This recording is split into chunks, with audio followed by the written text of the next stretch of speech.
Dans la saison 1 des Histoires et légendes du Portugal, je vous ai raconté les origines du drapeau portugais. Un épisode qui encore aujourd'hui est l'un des plus écoutés de ma chaîne. Le temps est donc venu pour moi de vous raconter l'histoire des origines de la langue portugaise.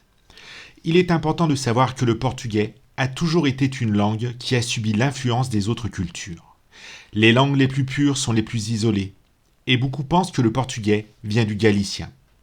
Alors sans plus attendre, découvrons ensemble les origines de cette langue.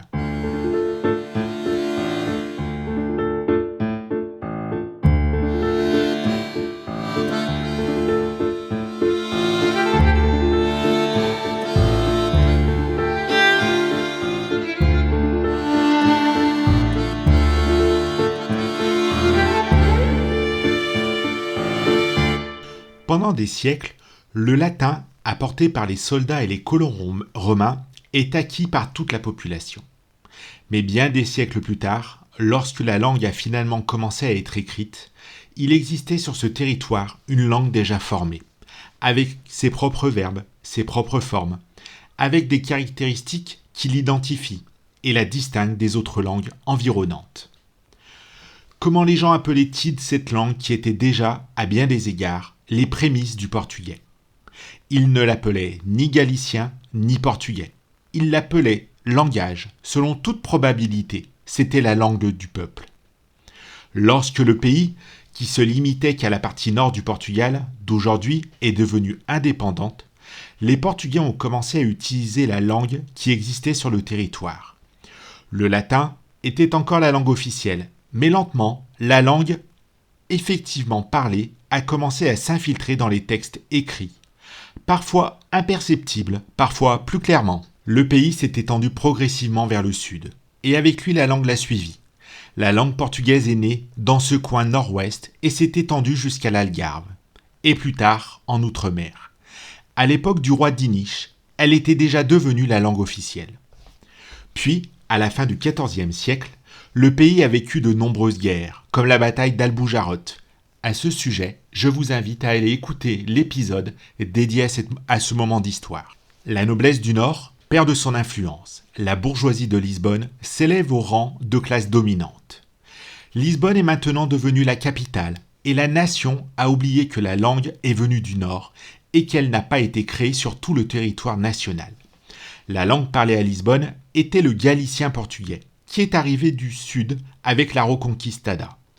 Il y avait bien sûr quelques intrusions de mots arabes, la langue latine du Sud qui comportait de nombreux arabismes. Mais dans ses principales structures et caractéristiques, la langue que le Portugal a assumée comme la sienne est la langue créée en Galicie. Il n'y a pas eu de moment où le galicien et le portugais ont été clairement séparés. Comme je vous le disais, il n'y a eu aucun moment où le galicien et le portugais étaient clairement séparés. Mais il y a une certaine distance entre la langue standard et ce qui est parlé plus au nord. Une grande partie de cette distance a également été causée par des influences extérieures. Avec la cour de Lisbonne, et pendant de nombreux siècles, à l'époque de Camões par exemple, le castillan a eu une influence que peu de gens aujourd'hui peuvent imaginer. Les écrivains portugais ont également pour la plupart écrit et lu en castillan. L'Église utilisait beaucoup le castillan, tout comme la cour du roi. C'était la langue du prestige. Les mélanges étaient inévitables.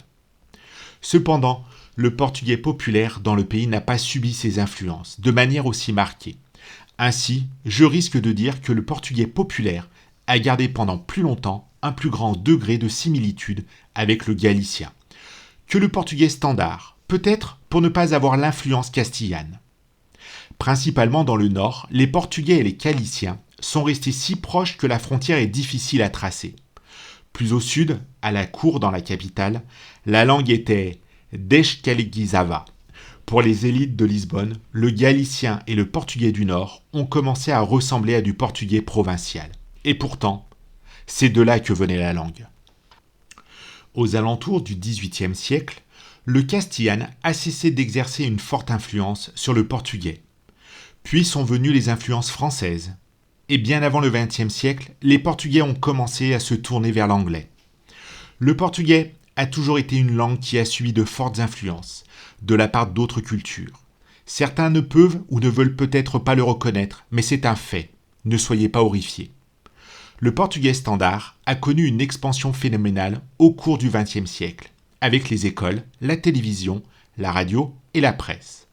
Là, les formes du Sud ont commencé à supplanter les autres formes, qui sont restées, mais avec moins de force quand même.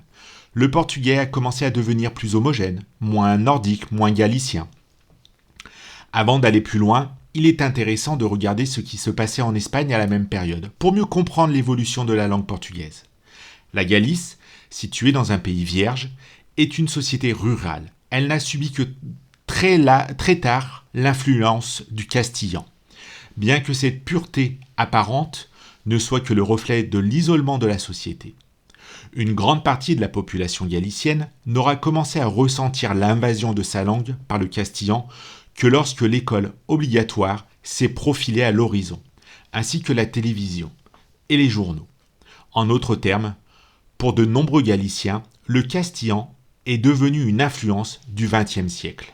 Bien que tardive, l'influence de l'espagnol est bien sûr prépondérante, et en fait, l'appeler une influence est un cruel euphémisme. L'espagnol n'a pas influencé le galicien. L'espagnol a commencé à remplacer le galicien. C'est différent. Et après tout, l'État est espagnol, et la scolarité de la population s'est faite en castillan, jusqu'à très tard. En d'autres termes, au XIXe et XXe siècle, le galicien a reçu un coup de pied au cul dont il ne s'est toujours pas relevé. Bien que depuis les années 70, le gouvernement autonome a officiellement une politique de défense de la langue. Certains Galiciens tentent de rapprocher leur langue du portugais, afin de mieux se défendre contre le poids du castillan. D'autres visent un Galicien autonome, à la fois du castillan et du portugais. Le galicien et le portugais sont encore plus proches qu'on ne l'imagine. C'est indéniable. Quand on commence à regarder le vocabulaire populaire, celui que beaucoup méprisent injustement, on commence à voir qu'au Portugal, on parle une langue qui est encore très galicienne. Vous êtes un de mes auditeurs Spotify. Prenez quelques secondes pour répondre au petit questionnaire en bas de la description de cet épisode. Je vous remercie.